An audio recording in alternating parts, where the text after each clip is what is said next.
So my dad would tell the stories of the early days working with his Uncle Vince. And so Vince DiMaglio had a wine business and a fish business. And so when my dad and my uncle were little, they would, kind of do what they could do, which was helping build fish crates and wine crates. So at some point in my dad and my uncle's life, an event occurred that sort of changed the course of my immediate family's life. And that is that my Uncle Mike got a job at a service station.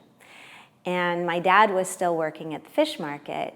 And the thing about my dad was that my dad, throughout his life, hated fish.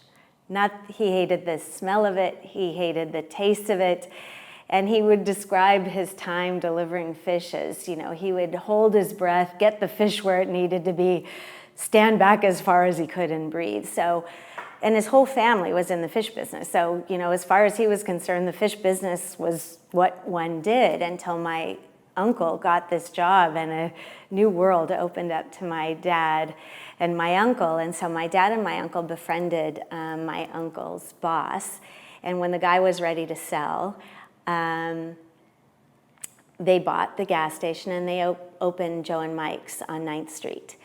And when my sisters and I were growing up in San Pedro, we couldn't be anywhere where someone in my dad's generation, or really the generation below my dad and my uncle, if they heard our names, they'd approach us and say, "Oh, you're Joe Good's daughter.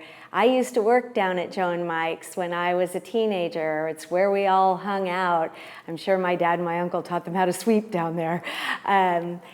But in any event, and if my dad was around, he would come up and join the conversation. And whenever any of my sisters and I were around, he would just beam with pride. So he would always come up and say, "Yeah, this is Annie. She's my number 2. There were 5 of us. And so we were known more by our place in the birth order than by our actual names. Our names were less important. Or if my uncle were around, he'd come up and say, "Yeah, maybe she's Joe's daughter, but my brother and I share everything, so she's mine too."